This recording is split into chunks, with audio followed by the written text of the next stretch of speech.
So why should you start with networking if you guys want to get into cybersecurity? So if you guys know, getting into cybersecurity, it can be very, very tough. I speak to people all the time who get cybersecurity degrees, master's degrees in cybersecurity, and are struggling to find jobs because they have a lack of experience, and they come to find out that cybersecurity is not only oversaturated with a lot of beginners, but it also requires experience. And they come to this dilemma of how can I get experience if I want to get into cybersecurity if they require experience? And most people don't tell you, but cybersecurity is a senior level field within tech. It's always been that way. Even back in 2021, when the craze wasn't as high, cybersecurity was seen as like, oh yeah, cybersecurity, that's like when you have 10 years of experience. But now people are pushing cybersecurity as if you can get in with zero experience.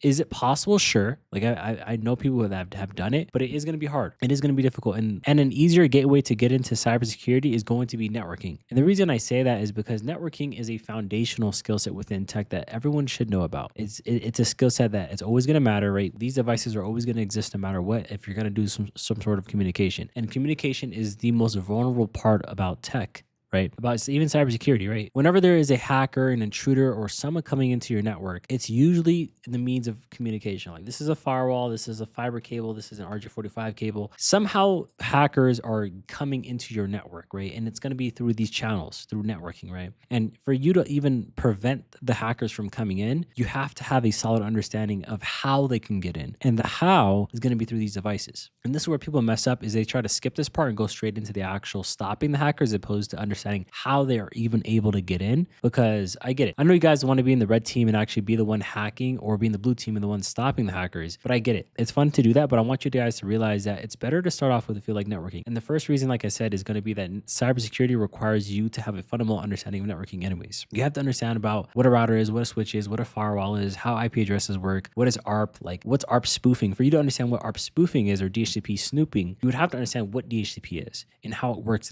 within a network and how broadcast messages are sent, right? And how someone can spoof a broadcast message in layer 2 network. So having a good fundamental understanding of the OSI model and potentially even working in the field of networking to not only get your foot in the door is going to be much more easier than as opposed to going straight into cybersecurity. And that's one easy way to get into cybersecurity. It's by getting your foot in the door through networking. And then after a couple of months to years in networking, then you can use that to get into cybersecurity. Also, one of the benefits about working in networking is it gives you massive job leverage. And what I mean by job leverage is it's almost like a handle, right? If you learn networking, you can use that skill set to get into cybersecurity or even cloud, right? Because it's a foundational skill set, right? Cybersecurity it goes networking, and then within networking is going to be cybersecurity, right? Because within cybersecurity, you have to understand networking. So it's almost putting you in a position where, hey, if you ever want to get into cybersecurity, you can use your networking knowledge, right? And within that networking knowledge, you understand packet flow. You understand traffic flow. You get to look at Wireshark. You get to see how the TCP handshake works.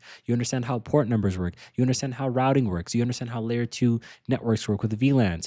And that matters because security matters in all layers of the OSI model. Layer 1, right, the actual physical stuff. How can we prevent people from actually accessing the port by shutting it down? Layer 2, by maybe adding port security to the port to only allow certain MAC addresses. Layer 3 security by adding ACLs, by preventing certain IP addresses from getting in, right? And so on and so forth, going all the way up to like layer 6, where it's like you're looking at SSL, which is another protocol that prevents hackers from getting in within those application and session layers.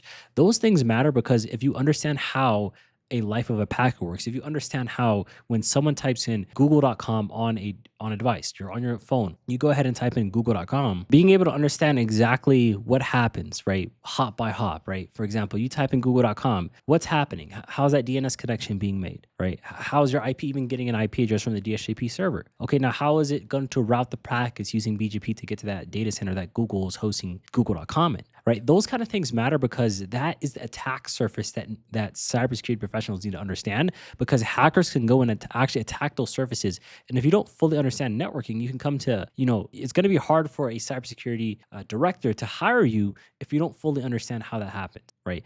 You may understand how to stop them, but you don't understand how they can actually get there, right? And that's why you have to really have a good fundamental understanding of networking and how to troubleshoot a network. And when it comes to cybersecurity, it's not all about stopping hackers. And there's something called a CIA triad. If you guys don't know what a CIA triad, it's confidentiality, it's integrity, and then availability. Those are the three things within cybersecurity, right? And a lot of people think, oh, I'm going to stop hackers. What about availability? What about availability? That's one of the most important things within cybersecurity that a lot of people forget about is how about, like, within security, how can we have the users we want being able to access the data, right? If we just shut off every port, no one's going to be able to access the data, even the people that you want to be able to access data. So you having a good understanding of how can we make the data available? How can we make it to where we want it to be secure, where they have certain people that can only get in, but at the same time allow the right people and then dissuade the wrong people, right? By preventing, even DDoS attacks, right? DDoS attacks are basically attacks where people are sending a lot of traffic, right? Like they're sending 1,000 pings a second or something, some crazy amount of pings, right?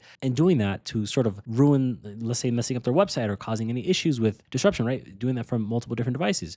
If you don't understand how it can happen within networking, you're really going to struggle. And the thing about networking that a lot of people forget about is you can get in with no experience. You can get in, you can start your first career making, let's say 60, 70, 80K per year as a networking technician, engineer, administrator. Those kind of positions can pay quite well. Obviously, you're not going to make the 150K that, cybersecurity professionals make, but that's because they're getting paid in proportion to the problems they solve, because most of those positions, like I said, are going to be senior roles, and that can really suck for a lot of people who want to get in.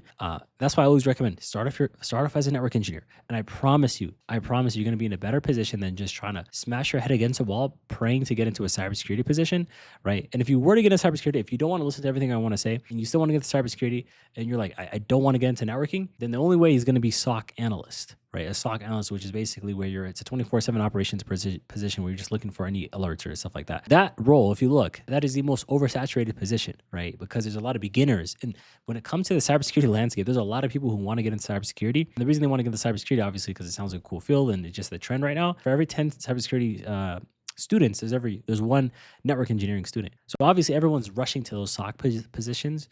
And that's cool if you want to do that, but I'm going to say it's going to be a much more harder road for you.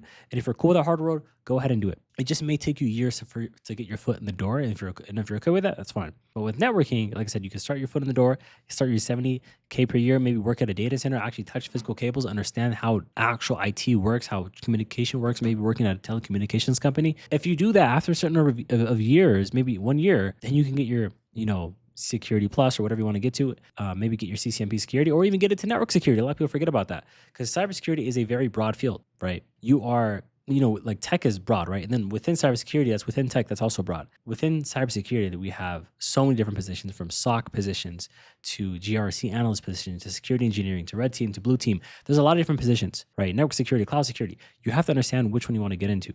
And if you are in if you're in networking, another smooth transition would be network security or cybersecurity engineering, right? But then that would have you understand really good understanding of how cloud works, how infrastructures work, how systems work, and understanding that too as well, alongside of your networking knowledge, right? That's why it's always seen as a senior field. Is it possible 100% you can do this? You can get into cybersecurity with no experience. But my recommendation is to start off with networking. After a year, then get into cybersecurity, because you're going to learn a lot from working in the industry. Because I always tell people, you learn way more on the job than you learn without the job, right? From you learning from certifications, right? Because this is the average cybersecurity person, from what I've seen. They go to school, they get a degree, then they get the CompTIAs, and they start looking for work. They can't find jobs. Then they go back to school, get their master's degree, thinking that's going to help them. They go back, they still can't find jobs, right? The reason is obviously it's oversaturated, it's difficult, and it's seen as a senior level field. That's why you're better off starting with networking. Yes, you are going to get paid less. That's fine, because I'll be honest, networking, you do get paid less, but there's a lot less competition. You get started there. Then you move up right to cybersecurity. And that's the easiest way to go from networking to cybersecurity and then actually move up the ladder in tech. And that's it, guys. Don't overcomplicate things, right? Everyone has their own story, right? And there are people who've done it on their own, like without getting into networking. Totally possible. But if you want an easier road, that's what I recommend. If you guys are interested in also how to get into network engineering, click the link in the description. I have a program that pretty much explains to you exactly how to get into the field of network engineering step by step. But besides that, I hope you guys enjoy the video. If you guys have any questions, put it down in the comment section below. But if you like the video, give it a thumbs up. If you guys want to subscribe, go ahead and click the subscribe button somewhere maybe below here. And hope you guys have a good rest of your day, night, wherever time you're watching this, and peace.